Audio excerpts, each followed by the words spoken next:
এই যে মজাক করে আপনি মিথ্যা কথা বললেন, এটাও শরীয়তে অনুমতি নেই।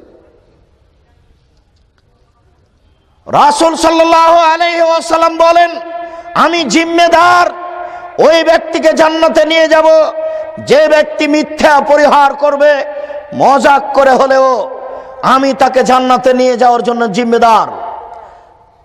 সাহাল ইবনে সাদ রাদিয়াল্লাহু তাআলা আনহু বলেন, রাসূল সাল্লাল্লাহু আলাইহি সাল্লাম বলেছেন, মায়াজমান লি মা বাইনা লাহিহি ওয়া মা বাইনা রিজলাইহি আজমালাহুল জান্নাহ। আমি মুহাম্মদ সাল্লাল্লাহু আলাইহি সাল্লাম ওই মানুষকে জান্নাতে নিয়ে যাওয়ার জন্য জিম্মেদার যে ব্যক্তি দুইটা জিনিসের জিম্মেদার হবে। এক, মুখে মিথ্যা কথা বলবে না। দুই, জেনায় লিপ্ত হবে না। এই দুইটা কাজ যে করবে আমি তাকে জান্নাতে নিয়ে যাব, এর ব্যাপারে আমি জিম্মেদার। বুখারী মুসলিম তিনি বলেন, আমি ওই মানুষকে জান্নাতে নিয়ে যাওয়ার জন্য জিম্মেদার। কিভাবে নিয়ে যেতে হবে সেটা আমি দেখব, তবে তাকে দুইটা জিনিস ত্যাগ করতে হবে। এক, মিথ্যা কথা। দুই, জেনা। এই দুইটা কাজ যদি ত্যাগ করতে পারে, জিম্মেদারি আমার রয়েছে। কিভাবে জান্নাতে নিয়ে যাব সেটা আমার ব্যাপার। উবাদা ইবনে সামিত রাদিয়াল্লাহু তাআলা আনহু বলেন, রাসূল সাল্লাল্লাহু আলাইহি সাল্লাম বলেছেন, ইজমানুল সিত্তান মিন আনফুসিকুম আজমালাকুমুল জান্নাহ। তোমরা 6টা জিনিসের জিম্মেদারি গ্রহণ করো, আমি মুহাম্মদ সাল্লাল্লাহু আলাইহি সাল্লাম তোমাদেরকে জান্নাতে নিয়ে যাওয়ার জন্য জিম্মেদারি নিলাম। পৃথিবীর মানুষ, তোমরা 6টা জিনিসের ব্যাপারে জিম্মেদারি নাও। তোমরা এই 6টা কাজ করিও না, আমি জান্নাতে নিয়ে যাব, তোমাদেরকে কিভাবে নিয়ে যাব সেটা আমার ব্যাপার, তবে তোমরা 6টা কাজ করিও না। এক, অসদকে যা হাত দাস্তম, কথা বললে সত্য কথা বলো, এইটা করো, আমি দেখবো বাকিটা। কথা বললে সত্য কথা বলো। দুই, অফিয়া যা ওয়াদুম, ওয়াদা করলে পূর্ণ করো। ওয়াদা যদি মানুষের সাথে করে থাকো তাহলে সেটা পূর্ণ করো, আমি জান্নাতে নিয়ে যাব কিভাবে সেটা আমার ব্যাপার। তিন, অদ্দে যাও তুমেন্তুম, আমানত রাখা হলে সময়ে তা প্রদান করো, কিভাবে জান্নাতে নিয়ে যেতে হবে সেটা আমার ব্যাপার। ও গ্রাম্য সর্দার সাহেব, আপনাকে আমি একটা আমানতের কথা বলে দিই, শুনুন। গ্রামের লোক আপনাকে 100 টাকার নোট একটা দিয়েছে, সুন্দর টকটকে। 10 বছর পরে আপনার কাছে গ্রামের লোক টাকা চাচ্ছে মসজিদ তৈরির জন্য। আপনি এই টাকাটাই হস্তান্তর করেন, মূলত এইটা আমানতদারি। যদি আপনি টাকাটা পরিবর্তন করতে পারেন, আপনার কাছে 500 টাকা খুচরা আছে, মসজিদের টাকা, 10-এর টাকা, তা আমি বলছি যে জনাব, আমার এই টাকাটা একটু 500 টাকার নোটটা নিয়ে ওই 5টা দেন তো। এটা করতে পারেন, করা নাজায়েজ নয়। কিন্তু প্রকৃত আমানতদারি হচ্ছে যেই টাকা জনগণ দিয়েছে 5 বছর পরে ওই টাকাই ফেরত দিবেন, এর নাম আমানতদারি। চেয়ারম্যান সাহেব যদি জানতো চেয়ারম্যানই করা কত বড় বিপদ, এমপি যদি জানতো এমপির পদ নিয়ে থাকা কত বড় বিপদ, তাহলে বলতো, জনগণ শোনো, আমার ভুল হয়েছে, আমি জাতির কাছ থেকে ফিরে গেলাম, আমার বাপের 10 কাঠা জমি আছে, ওই জমি চাষ করে আলু চাষ করে খাবো, আমি জাতির দায়িত্ব পালন করব না, চলে গেলাম, আসসালামু আলাইকুম। যদি জানতে এমপি কত বড় বিপদ, তাহলে 3 ঘন্টা থাকতো না, 3 ঘন্টা। আবু যার গেফারি রাদিয়াল্লাহু তাআলা বলছেন, আল্লাহ রাসূল আমাকে আমার এলাকার নেতা করে দেন না।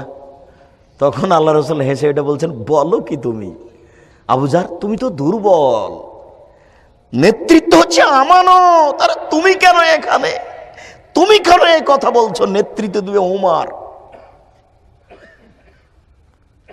মরলে 100, বাঁচলে 100, বাঁকা হয় না, এর নাম নেতৃত্ব দেয়, এর নাম নেতা। এমপি মন্ত্রী জানে না কত বড় বিপদ, যদি জানতো তাহলে 3 ঘন্টা থাকতো না। জাতির টাকা এভাবে মেরে খাওয়া, জাতির সাথে অন্যায় আচরণ করা যে কত বড় বিপদ, আপনাকে তো বলা আছে বহুবার, আপনি একটু ওখান থেকে দেখে নেন, ওখানে বহুবার বলা আছে। আপনার ওই গীবত পরনিন্দাতে বলা আছে যে যখন এমপি সাহেব হজ করতে গিয়ে কাবা ঘরের গিলাফ ধরে কান্নাকাটি করবেন, তখন আল্লাহ বলবেন, ও এমপি এমপি সাহেব, আরে জেনা ছিল আমার ব্যাপার, চুরি ছিল আমার ব্যাপার। কেউ যদি কোটিবার জেনা করে আসে আমাকে বলে যে আমার ভুল হয়েছে, আমি আল্লাহ বলবো যাও ক্ষমা করলাম তোমাকে, যাও।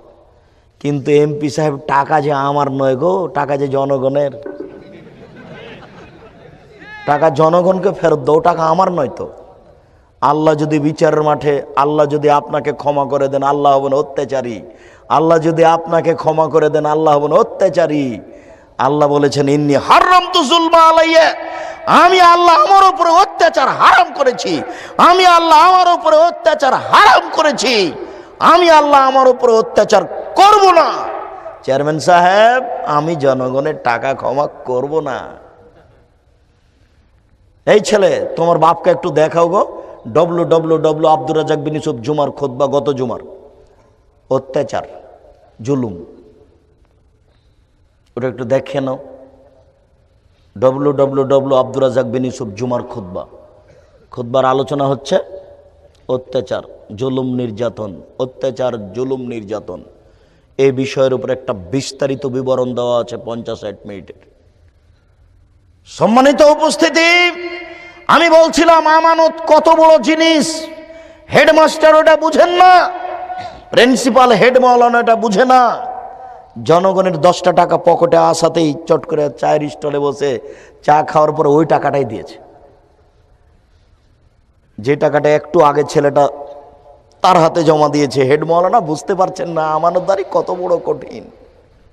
পৃথিবীর মানুষ, আমানতদারির জিম্মেদারি নাও। আমি মুহাম্মদ সাল্লাল্লাহু আলাইহি সাল্লাম দেখে নিব কিভাবে জান্নাত নিয়ে যেতে হবে। এরপরে তিনি বলেন আফাজু ফরুজাকুম, জেনায় লিপ্ত হয়ে না, জান্নাতে নিয়ে যাব আমি, কিভাবে নিয়ে যেতে হবে দেখব। জেনায় লিপ্ত হয়েও না। তাহলে বারবার জেনা কথাটা চলে আসছে, এটা খুব বড় কঠিন। মানুষ দুই জায়গাতে ফেসে যাবে, এক টাকায় আর এক নারীর কাছে। টাকা বৈধ অবৈধ এটা উপার্জন আর ভাববে না। এই ছেলেটাকে তার বাপ মা বারবার চুমা দিচ্ছে, বারবার আদর করছে। কতদিন? 2 বছর, 4 বছর, 8 বছর, 10 বছর, 15 বছর, 20 বছর। এবার ছেলে পড়াশোনা বাদ দিয়েছে, যখন তখন মা বলছে কি করবি, পড়াশোনা বাদ দিলে কি করবি, টাকা পয়সা ইনকাম কর, টাকা পয়সা ইনকাম কর। চিন্তা করছে যে মাও তো আমাকে ভালোবাসছে না, যে মা চুমা দিচ্ছিল, আদর করছিল, তাহলে ওই বুঝবে যে টাকার প্রয়োজন আছে। যার সাথে জেনার কথা হচ্ছে সেও টাকা চাই, বাপ মাও টাকা চাই, রিক্সাওয়ালাও টাকা চাই, ভ্যানওয়ালাও টাকা চাই। তাহলে বোঝা যাচ্ছে যে টাকা ছাড়া তার কোনো কাজ চলে না। তখন সে হন্যে হয়ে নেমে পড়ে, তাকে টাকা ইনকাম করতেই হবে। আর নারী জাতি এত কঠিন জাতি, নারী জাতি এত কঠিন জাতি। মুহাম্মদ সাল্লাল্লাহু আলাইহি সাল্লাম বলেন, ও নারী জাতি তোমরা এমন জাতি, ও নারী জাতি তোমরা এমন জাতি যে বুদ্ধিমানের বুদ্ধিকে নষ্ট করতে পারো। আপনাদের চেয়ারম্যান সাহেব হুঁশিয়ার মানুষ, বুদ্ধিমান মানুষ, গিয়ে ওই বাসে উঠেছেন, দেখছেন যে একটা মেয়ে বসে আছে, জায়গাটা খালি আছে পাশে। একবার খালি মেয়েটা হেসে বলেছে ভাইয়া বসেন। একবার হেসে বললে আর কিছু লাগবে না। এবার চেয়ারম্যান সাহেব যতক্ষণ পর্যন্ত থাকবেন ততক্ষণ পর্যন্ত তাকে বলতে থাকবেন তোমার নাম কি, তোমার বাপের নাম কি, তুমি কি করো, বাঁচার কোনো পথ নাই। এক ভাইয়াতে একবারে শেষ সম্পূর্ণ ইমান আমার। এটা হলো নারী। এমনি বলেননি রাসূল সাল্লাল্লাহু আলাইহি ওয়াসাল্লাম, ইন্নাল মারাতা তুকবিলু ফি সূরাতি শায়তান ওয়া তুদবিরু ফি সূরাতি শায়তান, নিশ্চয় নারী শয়তানের বেশ ধরে আসে, নিশ্চয় নারী শয়তানের বেশ ধরে যায়, নিশ্চয় নারী শয়তানের বেশ ধরে আসে, নিশ্চয় নারী শয়তানের বেশ ধরে যায়। তিনি বলেন ইন্নান নিসা হাওয়াইলুশ শায়তান, নিশ্চয় নারী শয়তানের জাল, নিশ্চয় নারী শয়তানের জাল, নিশ্চয় নারী শয়তানের জাল। তিনি বলেন ইয়কুমুদ দুখুল আলান নিসায়ে, পৃথিবীর মানুষ সাবধান, নারীদের কাছে যায় না, গেলেই বিপদে পড়ে যাওয়া। পৃথিবীর মানুষ নারীদের কাছে যায় না, গেলেই বিপদে পড়ে যাওয়া। তিনি বলেন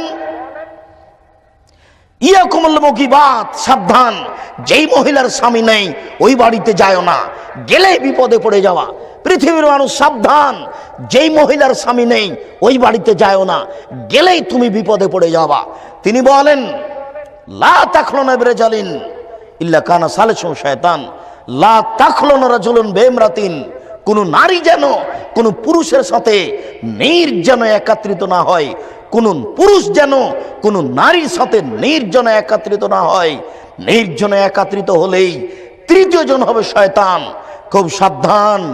তিনি বলছেন ফাত্তাকুদ দুনিয়া ওয়াত্তাকুন নেশা, তোমরা পৃথিবী থেকে বেঁচে থাকো, নারী থেকে বেঁচে থাকো, তোমরা পৃথিবী থেকে বেঁচে থাকো, নারী থেকে বেঁচে থাকো।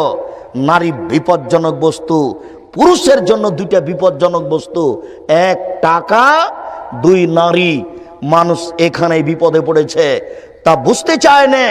উপস্থিত বৈঠকের দু একজন মুসলিম বোন যারা হয়তোবা বক্তব্য শুনছেন, নাও শুনতে পারে, দু একজন যদি থাকেন তাহলে হয়তোবা তিনি বলবেন কি ব্যাপার আব্দুর রাজ্জাক সাহেব, আমাদের উপরে খেপে গেলেন নাকি? এত আমাদেরকে দুর্বল বলে গালি দিচ্ছেন কেন? জি না, আপনি আমার দিনী বোন, আপনাকে গালি দিব কেন? আরে আপনাকে তো খাদিজার মতো মনে করি, আপনার গালি দিয়ে আপনাকে নিন্দা করব কেন? আপনাকে তো খাদিজার মতো মনে করি।